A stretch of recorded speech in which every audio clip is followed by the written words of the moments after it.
Okay, we're live. This is the last stream of the year. Very interesting, very exciting day. Welcome everyone from YT or Twitch. This is gonna be a very interesting and important day because I'm gonna not only plan out my next few days with you guys, but also I'm actually gonna share what you should be doing if you don't have a winner. So this is gonna be my wrap up of everything I've said over the last year, because honestly, this year has been life changing. And at this point, I just want to share my experience so that hopefully, even if it was 1 in 100 who would, put in the work and actually, like, by the way, if you ever need help, I'm saying this from now, just reach out to me on Discord. I'll answer any questions you got or on my live streams. So I'm just gonna clear that up from now. And yeah, I'm gonna share my experience. Hopefully, you guys could start the new year in the right way, with the right mindset, and with the right products. So, what's on the to do list for 2026? So, what's the plan? We need to plan together, and that's exactly what I'm about to do. I'm gonna start off by putting myself in the shoes of someone who doesn't have a winner yet, and then I'm gonna tell you what I will do. Someone who already has a product who's trying to scale. Okay, so if you're trying to scale from 20K a month beyond that, then this is not only that, but also if you're like somewhere around 3K, like making any sort of online money with any sort of product, I'll be explaining how to scale, whether you should stick to it or even change. So let's start off with someone who doesn't have a winner yet. I've been in this position for years because I've been testing all sorts of products with organic dropshipping, and every single year it would sting that I don't have a winner. And the problem is when you run pump and dump products, it's more like there's no longevity to it, to the point where even if you had a winner start of the year, like in Q1, and then you slowed down, this is Q4, you're gonna miss out on a lot of money here. So there's no way this is worth it. And the game has changed a lot. You could argue some pump and dump products are actually brandable nowadays. Like, you would make them appear like a brand because everyone just wants to buy from a brand. So you may guess my number one thing, which I would want to do. I would look for a brandable. So if I had no winning product right now, I would look for a brandable product. What do I mean by this? So there's a lot of factors which could classify a product as a brandable product. So the very first one is you need to have some proven concept. So look for something which has performed well currently or even last year. I'll give you a very good example. And honestly, if I had no winner, I would probably run this on the side. It wouldn't be my main, but the cameras, which you would put them, the POV camera, guys, honestly, I still feel like I missed out by not running this. I have it in my closet. I ran it for probably 2 weeks in February when it first blew up, and for some reason I just didn't want to keep, I was doing well with my brand, so I was like, you know what, back then the trend with this product was like the night rides with the camera, and yeah, it didn't seem worth doing. But nowadays, honestly, it's so easy. You just need to put it on your chest for the first few clips, and then the rest is stitching. So it's actually one of the easiest products. I'm not saying you should run this right now. I'm saying based off this product, which has proven to work, you can guess the next winning product. So right now, this is a very big trend where people would put their Ray-Ban glasses and then record their POV. And for that reason, this niche is blowing right now. It's blowing up, and it will continue to blow up. I've even seen brands market their product by wearing POV glasses. So it has many uses. For that reason, if I want to run a new brand and I want to put a lot of work into it, I would actually go into wearable cameras.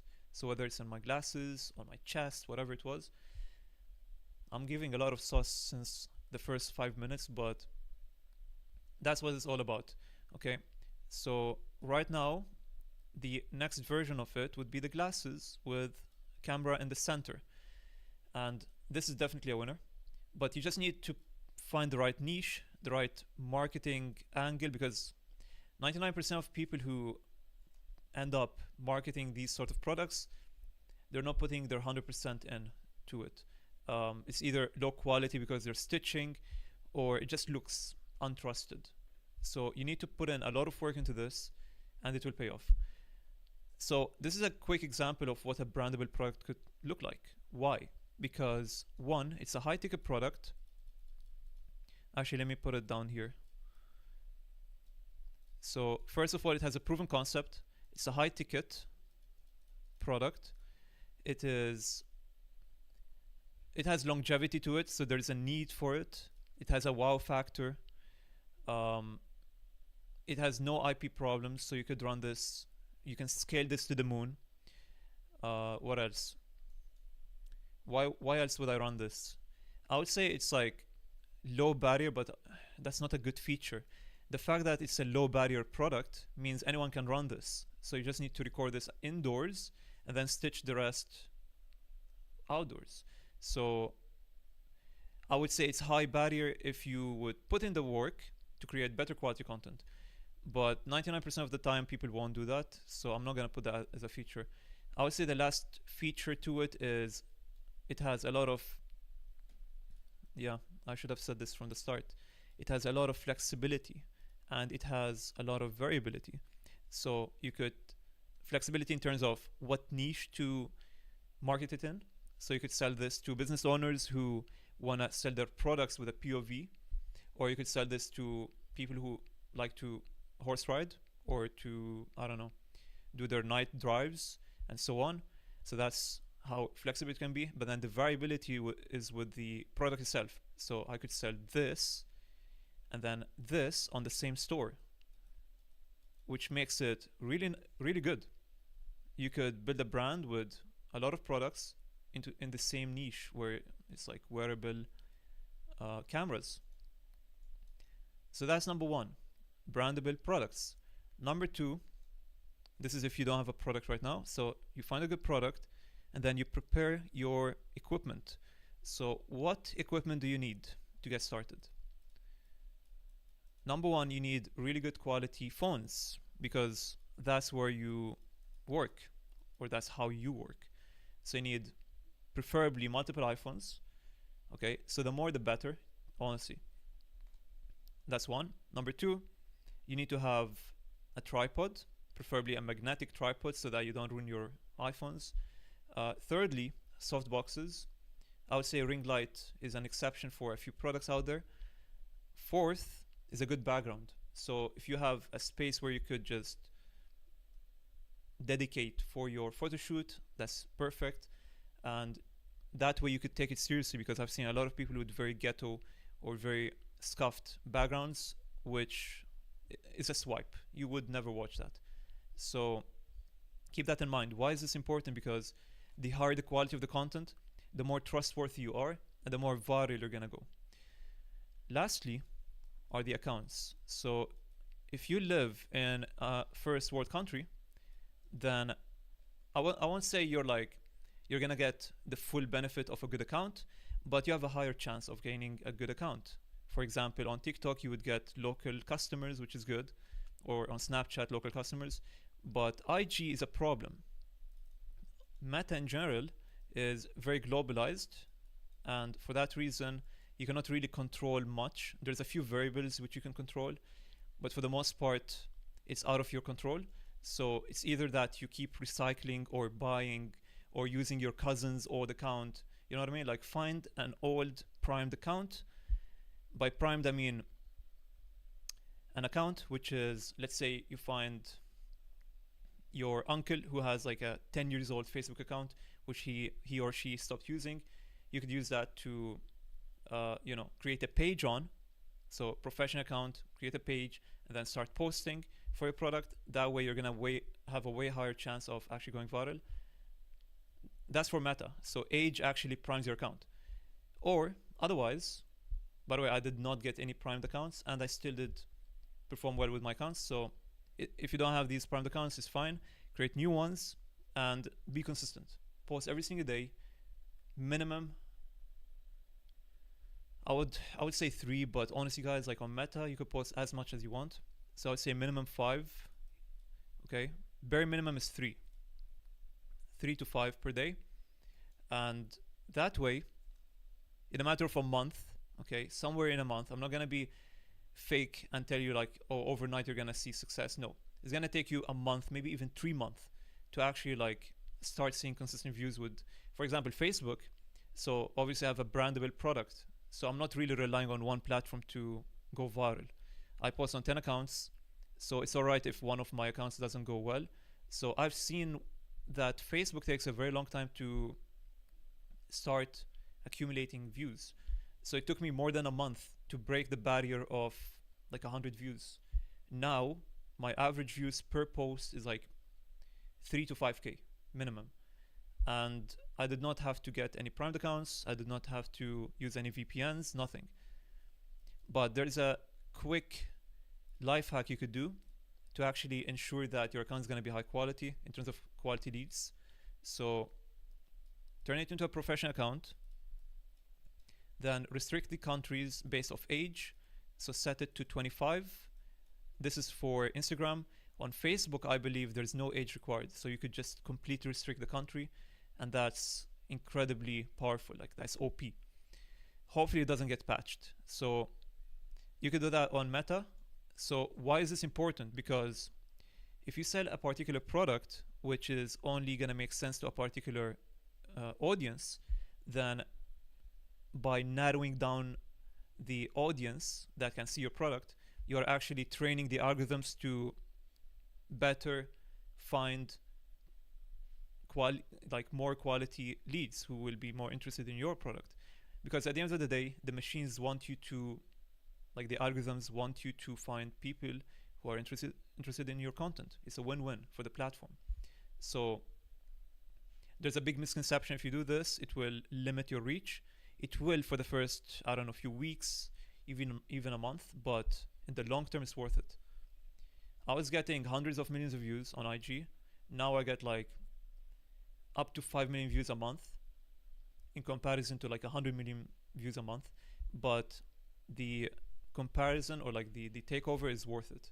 It's worth taking 5 million over 100 million views. So hopefully I made it clear with how to start for complete beginners. And honestly, this is the best way I could describe it. Now let's get into the scaling plan. So let's say you have a product right now, you're doing 1 to 10k a month or even beyond, and you want to take it to the next level. How do you plan that? And this is exactly what I'm gonna do. So how can I sustain making more than 15 to 20k a month? One, you need to double down on your investments. So reinvest into anything that will improve your content, your product, your customer experience, your systems, anything that has to do with your brand. So reinvest, okay? So this could be into better boxes for the product. This could be into creating new prototypes, so custom products. This could be hiring or getting VAs or customer support or whatever. But also getting better apps. So for example, if you use like a cheap theme, I would upgrade my theme to better ones like Shrine. What else? So look for something that will improve your brand or your upfront, your backend, whatever it was. Even email marketing, really important. So maybe hire someone who's good at email marketing and so on. So this is endless. Like, there's so many opportunities here to invest into. Number two, if you have free time, so it's crazy because when I was making less with this product, I felt like I was more loaded with things to do. But the more I made this Q4, I realized the amount of work you put in, this is really important, and this is crazy that I say it. The amount of input in terms of work is not equal to the output. This is crazy. this may sound simple, but it's so true. So I would say from 1 to 10K, okay, it will take you a lot of work. You're gonna work, like, I don't even waste time. I'm working from the moment I wake up till I sleep, even when I was making like 1K a month. So you need to put in the same amount of work, whether you're making 1K or you're making 20K. That's how crazy it is. There's no more work to do between someone who's making 1K or 20K. It's just a matter of if you create better content. So all you have to do is create really high quality content, really trendy formats, really good product, really good website, and then 3 to 5 posts a day. And then you could get any number. It could go all the way to like 100K. So people who are doing 100K are no different from you. They're humans. They're perhaps making or putting in less work than you. That's how crazy it is. So some people have really good accounts, just like I mentioned back here. They have really good accounts, and for that reason they put in less work for more outcome. So it's really crazy how to look at this game. So here's the next point. The next point is, if you find yourself, first of all, I don't want you to put in less work. What I'm saying is, if you're putting the same amount of work and you feel like, although you're putting in a lot of work, you are sustaining or going down, or you're fearing of going down, you just want to keep it up, then the best way to do it is to either outsource, so either make a team that will help you to put in the work every single day and improve the work, but also scale in terms of products, so build another brand or do paid ads. So the third one is run more products. This is very optional because I don't want you to. One really important thing to do is, if something is working, you don't want to stop it, right? So I don't want you to stop doing what's working. Keep on putting in the same amount of work on what's working. But if you feel like you are ready to handle or onboard new products, go for it. Okay, Q1 is a very good time to do that. But then number 4 is the most important one, is run ads. This is something which is very important, and honestly, it took me a while to understand the importance of running ads. So this Q4 opened my eyes, because the limiting factor to how much I made was the sessions. So I needed more sessions. I needed more sessions to scale. And how do I do that? You don't have much control over your sessions with organic content, unless you get a big team of affiliates who are posting with you, or you get more phones, something that will scale the amount of posts you're doing per day. So that's number 1. Or 2, run ads. So this is important and it's linked to the investment, but this is more like the system thing, so whatever has to do with the brand. But then the ads is a separate thing, because this is an entire game, like a different game, and preferably get someone who is good at it, because I've seen people who are transitioning from organic to paid ads and they actually wasted a lot of money. Even if you look at them in Q4 and you be like, wow, they're actually running a lot of ads and they're probably profitable. But turns out, because I contacted a few of them, it's kind of funny because even my competitor is my friend.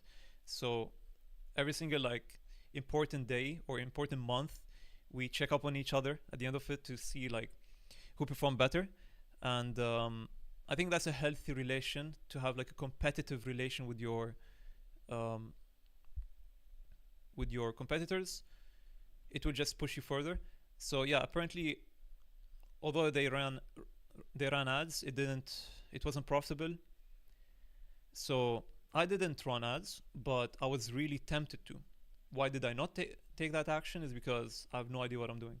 So I'd rather learn it first and then take action. So what I'm about to do is learn how to scale with ads. That's one of my goals for Q1, so that whenever there's an important holiday, whether it's Easter, whether it's maybe for the next Q4, I'll be ready to run ads.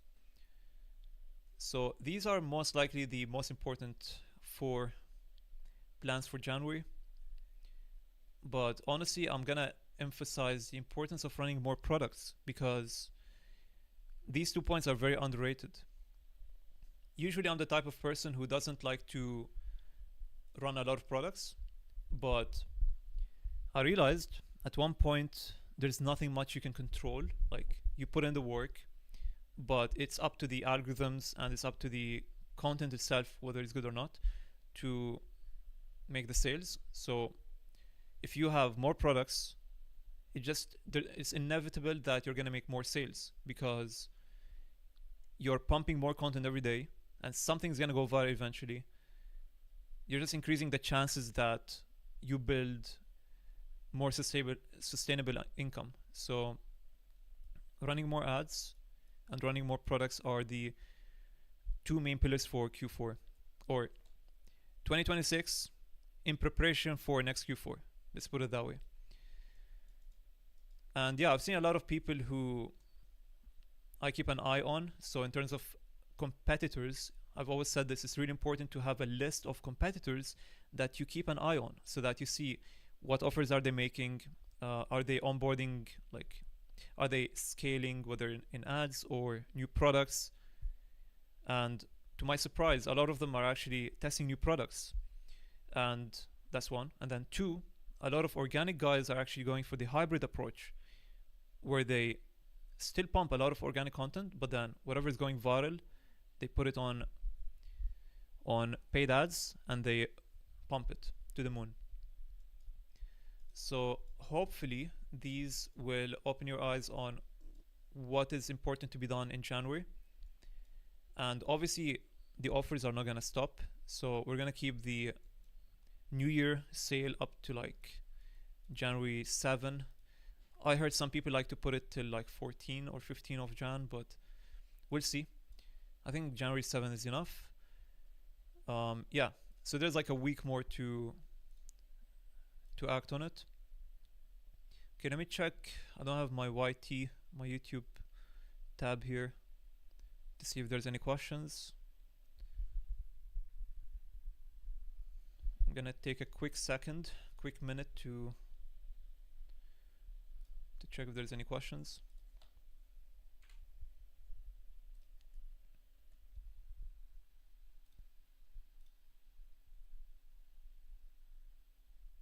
Yo, Darif, was good? So yeah, guys, if you have any questions, let me know. There's gonna be an interactive and short stream, TBH. Yeah, gotta go in maybe less than half an hour. So that's my plan for January. Run more products, learn how to run ads, reinvest. That's probably what I'm gonna put most of my effort into. But yeah, if you haven't found a new product, this right here is the most sus and like the most important thing you should do. So maybe we can find actually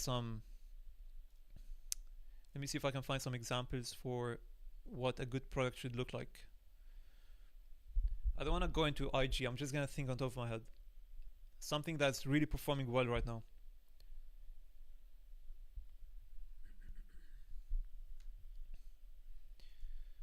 The thing is, my eyes are on the prize. There's only like 2 products which I'm constantly thinking about because these 2 products are the ones I'm gonna run. So let me actually take that as an opportunity to break down why I'm gonna onboard these 2 products without telling you the product. Is that fair? I think that's fair. So what are the reasons? What's the criteria for why I'm gonna onboard these 2 new products? And by onboard, I mean like they're gonna be separate brands, not the same thing. So the first one, I'm gonna start with the easier one, okay? The second one is really hard to, like, I spent weeks trying to source, in fact months, I think. I reached a point where I was looking for it in November, but we were blowing up in November, so I was like, you know what, screw this, I'll leave this for later. So we're gonna start with the easier product. So I'm running the first product because, first of all, I have a competitor, okay? I have a competitor which I can tell is the same person who's running that product because of them using certain skills, okay? And one of them is AI, but also the quality of their content. So that has opened my eyes to so that has opened my eyes on who's running the product. And I studied the product. I've seen how viral they're going, and it's a product which honestly I would run for a good amount of time. So the first thing was the proven concept that I know there's a competitor who already is making a lot of money with their product, but then has onboarded this new product and they're arguably doing better with it. So the first factor was the proven concept, plus the fact that they're putting in quality amount of work into it. So they're posting a lot every day. Whenever you see someone slowing down, so they usually post like 3 to 5 times a day, and then they slow down to 0 to 1 time a day, they're most likely either falling off or they're just moving on to the next thing. Keep that in mind. The second factor why I'm picking this product, it's a very long-term product. It's a very sustainable product. What do I mean by sustainable product? It's how do I put this into good terms? Let me see. The second reason why I'm picking this product is because I can run this for years. Let me put it that way. I can run this for the next 5 years, and I can scale it to the moon without any obstacles. So this is a very sustainable, very unique. I think the best way to say it is it's a unique product where the best way to give you a hint of what I'm trying to say here. Do you know Fun Punch? If you know Fun Punch, you're gonna know what I mean. Fun Punch is a very good brand, and I speak with the owner Vilento. He's a great guy. He started with organic. Now they have transitioned completely into paid ads. And one of the main reasons why this product is a perfect product is because you could scale it to the moon and there's no obstacles. Like, it's a unique product. It is not an extension of an IP. It's completely new to the market. There's no like mainstream competitors to it. They are the first to do this.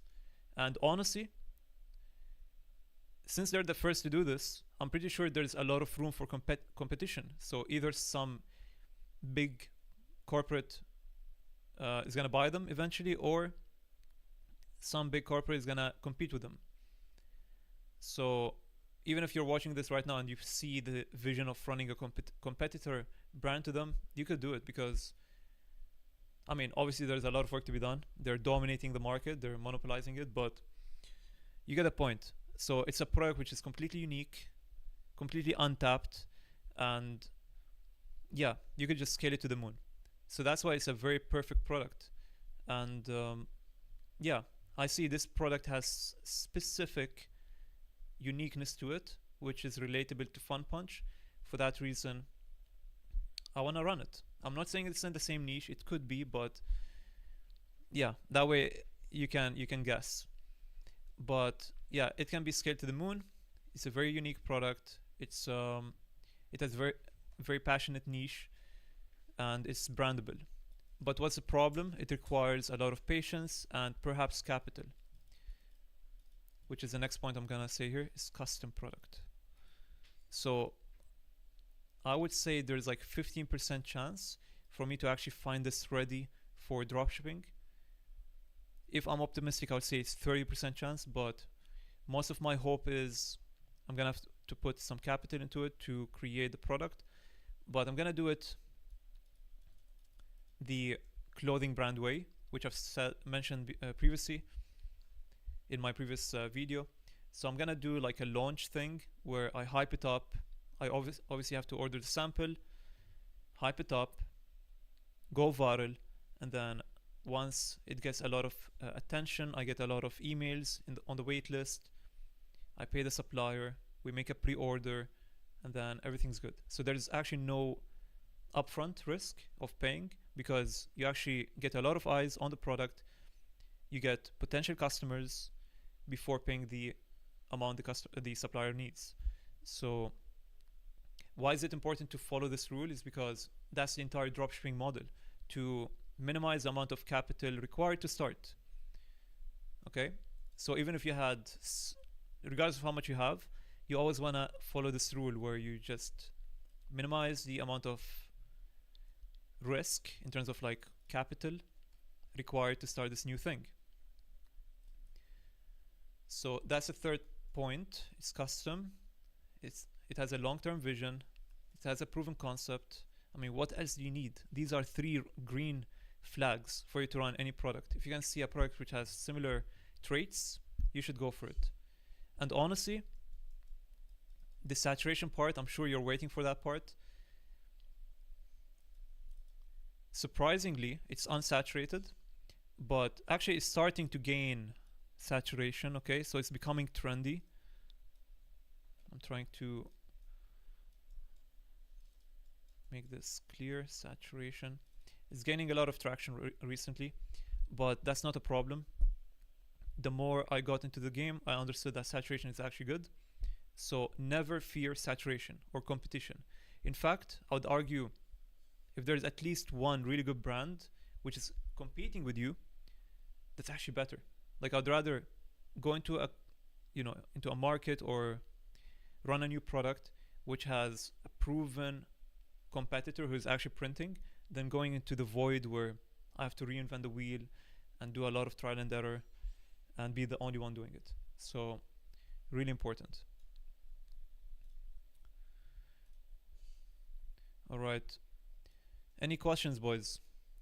So yeah, these are the criterias. So there's competitors who are doing it. It's gaining saturation. It's definitely printing. This is my criteria. I would follow the same criteria for any product. I know there's a lot of people who say, oh, it's a wow factor or it solves a product. Out of the window. Don't think about that, because every product can sell. It's just about how you market the product, and then obviously the value of the product. So does it have perceived value? If it does, it will sell. And that's what you look for as a brand. You want something that looks like it's worth money. You know, like, you don't want to sell plastic, which I've seen a lot of meme products which sell, but I would never touch them. Like the box for Christmas, like the infinite box. If you know, you know. US Laura was good.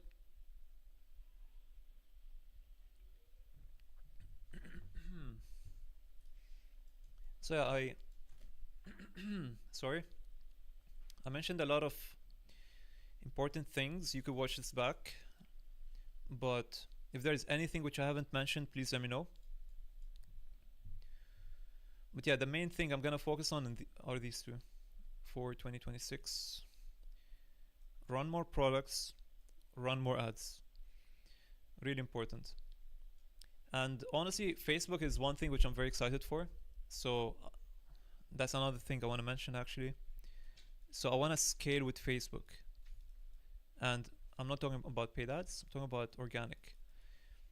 I think because it's a no doubt, no brainer thing that Facebook actually prints right now. In fact, all the big numbers you see, like the 5K days, 10K days, they're usually coming from Facebook or IG. For that reason, I saw that I'm posting on one Facebook account, which is actually primed. So I want to actually get at least 2 more Facebook accounts and start posting on them. That's one of my goals as well. 3 is honestly like low amount of accounts for Facebook, but it's 1 on each phone, so that's the best I can do right now. And then obviously if you onboard another product, that's 3 per product. Insanely good. So that's the plan.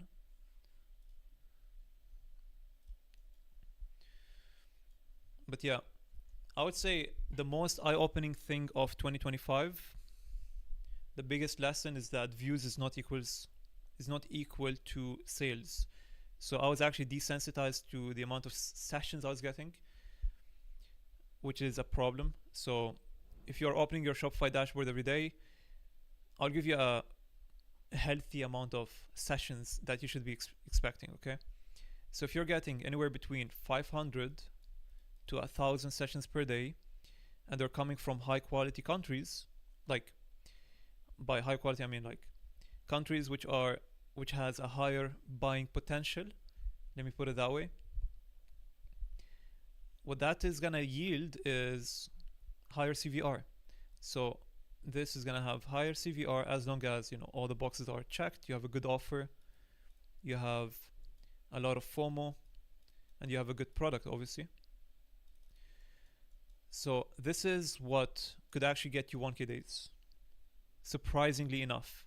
If you were to tell me this 8 months ago, I would have never believed that 500 to 1,000 can get you 1K days. Back then, I was getting 3K plus days in terms of session, and that was not it, okay? So how did I fix this problem? It took me a very long time to fix this problem. I was getting 3K to 5K sessions every single day. I was getting 100 million views per month. So the way you fix that is, again, you restrict the countries, or you create new IG accounts. But at that point I had a big IG account, so I didn't want to just let go of it. So what I did was, again, restrict the age to 25. And that way, surprisingly, after like 2 weeks, especially that my marketing was so different, so I tried my best to create very recent trends, which are on TikTok, for example, or relatable to US audience, and that put US as my top. So US is usually like 15% right now on every post, but the trick is you need to post at nighttime, and then it's like Spanish countries, and then you have Canada, you have what else? Australia is like perfect market, really good. I would say US and AU, some of the best markets, obviously Germany as well. Yeah, so that was the biggest eye-opening experience, honestly. And I even contacted or networked a lot in the space, and yeah, some healthy brands, they actually get between 600 to 700 sessions per day, and they still manage to make 20K plus a month. So next time you go viral, you see a big number of sessions and you're not converting, think about it this way: it's either your product or the quality of the leads. Because a lot of people, they go viral, they get like 1,000 sessions, 0 sales, and then they skip the product. But you need to look at the source of these leads. Does the product make sense for these leads? If not, then fix your accounts, not the product. Really important to understand this point. Alright, boys, any final questions? I gotta move soon. It's 40-minute stream. We're gonna prepare for New Year's Eve. It's prepared, but I gotta hop off in a sec. But yeah, hopefully you guys learned something new. Trying to be as transparent as possible of the main lessons of 2025. But yeah, I'm gonna put myself in the shoes of myself 1.5 years ago, or prior to now. And the biggest problem was that I was just jumping from product to another, and it was the most depressing thing ever, honestly. Running like the shiny object products every now and then has to be one of the worst things ever. Now I'm seeing a pattern. Every single affiliate marketer or like a team member I speak with, or even people who reach out to me on Discord, whenever they show me their products, I'm actually proud that these products actually have potential. Because 2 years ago, like, products were so bad. Products were more like either a meme product or something that has no true value, it's just a wow factor. And that's what everyone was promoting. So if you were to watch any YouTube video out there, they'll tell you, yeah, it needs to be a wow factor product. It needs to be cheap. I remember this very carefully. It needs to be cheap. Biggest lie. The higher the ticket, the product, the better. So keep that in mind. So yeah, looking back to that person I would definitely leave every product I'm running, look at what's working, watch case studies, see what, because some case studies, maybe 1 in 10, will actually show you the product. For example, there's a lot of case studies about Lego products. It's not really Lego, but it's like the bricks products. So it's, again, if you go back to my criteria, it ticks all the boxes. You can create quality. Well, actually, wait. The AI quality content is not it. It's actually the one below. If it has a proven concept, which it does, there's a lot of people who made over 6 figures with it. So it has a proven concept. Number 2 is sustainability. You can run it, you can scale it. It's not Lego, so you're not gonna get sued for it. It's a custom product.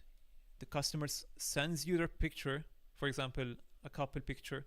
You send them a couple Lego product. So you cannot really find this on Amazon, for example. They have to buy it from you, which makes it a very unique experience and exclusive experience. Lastly, it's saturated, but that gives you a lot of proven concept. So you check who went viral with it, recreate their content, go viral. So yeah, that's exactly what I would do. I would actually run one of these Lego products, as I mentioned right now. Let's see.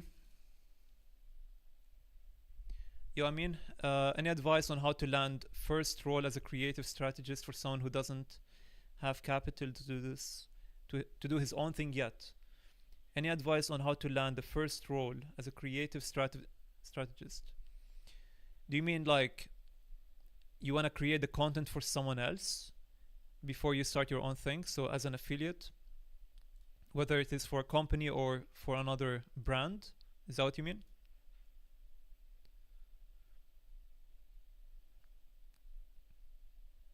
So as a creator in general, okay, that's one thing. That's one thing which I didn't mention. So one of the best things to do if you are starting out, whether you're not ready yet to do it on your own, or whether you are inexperienced enough, or you just feel like there's something missing yet for you to actually find your winner and scale, the very best thing, honestly, is to work with someone, and you don't have to pay them. That's the best thing. Back in the days, I think 3 years, like 2022, I think the only way for you to actually get so much sauce was to pay a mentorship. And for some reason, now it's like a 50-50. So there's mentorships and then there's affiliate program. So I don't have a mentorship, I have an affiliate program, which is exactly the same, but we're working as a team and you do it for free. So that's actually one of the best things to do if you are not in a position to do it on your own, or whether you are just not ready yet or you don't have a winner yet. I'll tell you why. Preferably look for people who actually have a brand or like something working, because there's a lot of people who have affiliate programs, but they would assign you to run a product which they don't currently have, or they don't have a proven concept that is going to work. So they would make you test it. I'm being as transparent as possible, guys. This is the truth. So there's a lot of guys out there who make you run a product without them being 100% sure that it's going to print. I'm not going to say that's a red flag, but I'm going to say it's better off for you, if you want to work for someone, to like learn from them and potentially get cut, to actually work on something that they are currently working on or have worked on in the past, okay, and has seen results with. Why? Because they will give you more real-time explanation on what you have to do, because they've tested it themselves and seen results. But then you could see their work. So the best thing is that whoever is working with me, they see my work. So we work as a team, for example. So let me see, did you exactly? I mean, as a marketer, whether for an agency or another dropshipping product, yeah. Perfect thing to do. If you currently want to start, the best thing, find someone who's transparent enough, who actually has something working for themselves. Run it with them, because you're going to see what their product is. That's the very first thing. You see what their product is. You work with them on their product. So whether that is you create content for that product, so that way obviously it's more energy for you, but you gain content creation skills. Really important. The best thing about organic content, guys, is that over time is going to gain more value. Every single person out there wants to be famous online, whether it's their product or themselves. So being good at organic content is going to give you this high value skill. So if you ever have been assigned to create content, don't say no, because you're most likely going to get a bigger cut. You're going to learn how to create content. You're going to get more support from whoever you're working with. And over time, you can provide your services to other businesses. So really important. And then the other route is to just do editing, which is also a very important skill. This is one of the core skills, but yeah, you could start with editing and then transition to both, whatever works for you. But yeah, in my opinion, that's one of the best ways to start. And you don't need to, like, even if you're making somewhere between, I'm not saying it's only for complete beginners. I've seen people who are making between 5 to 10K, even more. I'm gonna tell you a secret. 10K is nothing. This is the biggest eye-opening or sad truth I got to learn this year. A lot of mentorships or gurus or whatever, they base off the goal around making 10K a month. Honestly, it's not the goal, because you don't feel rich yet. You actually need to make 10K a month for long enough, for like a year, for you to actually feel like actually successful. Or you need to make like 20K a month, 30K a month, 50K plus. So it's a compounding thing. So what I'm trying to say here is, even if you're making 10K a month, it's not bad for you to actually work with someone else as an affiliate so that you learn more. It's an ongoing growth thing. So regardless of how much you're making, it's always better to network, to work with others, even if it takes a few hours of your day. Be a sponge, just gain as much information. And here's a fun fact. I was actually, it wasn't like a mentorship. I worked with someone who was a good friend of mine, who actually, this was probably like 2 years ago, and I worked with them as an affiliate. But yeah, the product was really good, but they weren't working on it on the time I was working on it. So it was a different experience from what I am providing to you guys. So when we work together on the same thing. But that person has my absolute respect, because I've actually denied a lot of people who offered me the affiliate program, but that one person I actually respected, and that's why I worked with them. So always work with people you respect. That's my quote or like my lesson of the day. My cat is furious at me right now. But yeah, really important, guys. You don't want to work with someone who's gonna make you feel like you owe them something for them helping you or something like that. Work with someone, even if you don't get a penny for it. If you're an affiliate for someone, for me personally, I would never ask for like the cut. I just needed the knowledge. And it was after running pump and dump products for so long. But yeah, I'll tell you a secret. I'm not hating on the guy. I have so much respect for him, but even though I was working with him, it was at the very start of me running this new product, which is currently my winner, and he doubted me on the product. So I had to actually, I told you guys, there's a lot of doubt that you're gonna face, even from mentorships. So even from people who are making 6 figures, they're gonna tell you this is bad. I've never said this before because I don't want to open up on it, out of respect to the guy, if he ever watches this, but that's the truth. I worked with him like a year and a half ago. It was when I first picked the product. He told me that it's a bad product. I should probably skip on it and double down on his product. I was actually doing like a 50-50, 50 mine, 50 his. I just saw the vision, okay? I worked long enough. 3 months later, he told me that we're gonna skip the product. He took like a month break or something, or like 3 weeks break. So I took that as I can move on my own. And slowly I started getting my brand to grow more and get more sales. It's like a compounding effect. So this is actually my first time saying this, but this will count as the 2025 special, sharing the monumental moment that changed everything for me. So if this tells you something, is that sometimes your vision needs to be stronger than reality. So even if you are mentored, if you truly believe that your product has the potential to actually make it, then you're gonna make it. You just need to put in the work, be patient with it. It's gonna pay off. So yeah, I would recommend, to answer your question in simple terms, starting as an affiliate is good, but you need to have shared respect with the person you're working with. That's one. And then two, preferably work on the same product they're working on. And then thirdly, create a vision around what product you want and look long term. So ask yourself, will I be able to run this product 1 year from now? If the question is yes, lock in on it, literally. And then you could, run the side products every now and then. So let's say this is your main product for the next year. And I'll tell you what's the perk of running a product for a year. I know it sounds very ridiculous to run a product for a year, but we're starting right now. We're entering 2026 till 2027, right? Let's say you find a product which is proven to work. You set this goal to run it regardless of the numbers, the revenue for the next year. The perks are, if you create a YouTube for this product and you're just reposting content for it, eventually you're gonna get 100k subs. It's a matter of time. So you're gonna get a plaque, maybe some ad revenue. But for me personally, I like the plaque. It's like a goal I have. Currently, I'm like 20k subs on that page. So it's an exciting thing. So that's a perk. The second perk is you can make more use of holidays.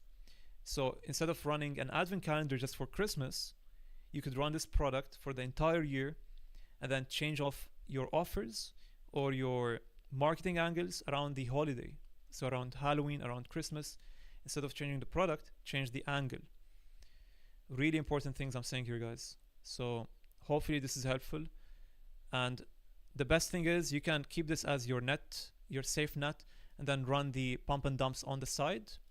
And that way, you could cancel them if they don't work, and maybe one of them will work and it's gonna make better than, or perform better than your main product, but that's fine, you're gonna run both.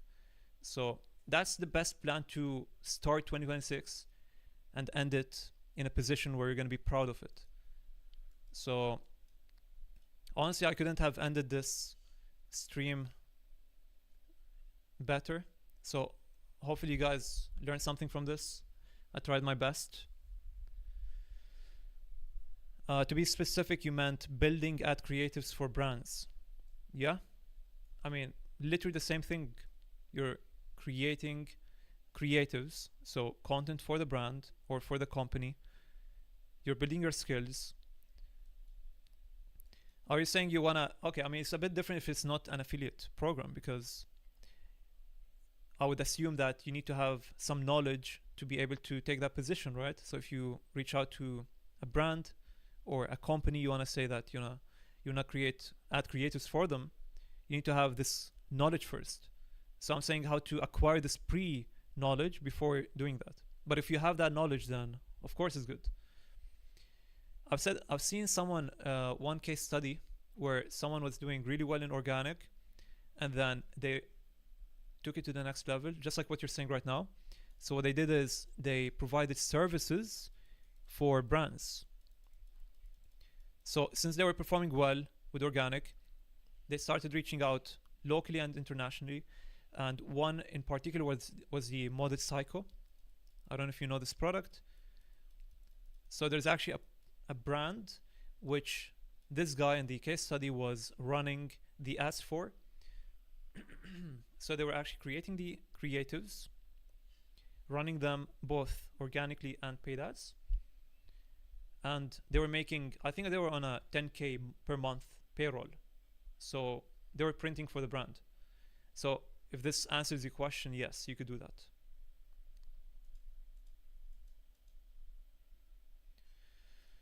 All right.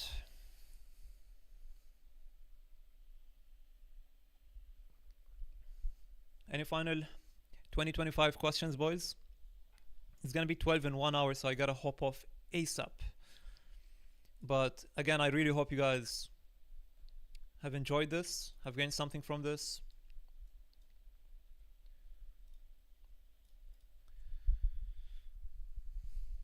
All good? Yep. You're welcome, bro. So yeah, guys, thanks for watching. I'm gonna have to hop off, and I wish you all a happy new year. And yeah, I'll see you in the next year. hoping everyone find their winner and scale their winner, because scaling is a different game. I think it's actually important to understand that even if you're making below 5k a month, if you run the product long enough to a holiday like Christmas, you're gonna make more than 10k. That's a very important thing to understand as well. So holidays can literally triple or 5x your income. So yeah, I'm gonna call it here, and I'll see you guys later. Thanks for watching. Peace out.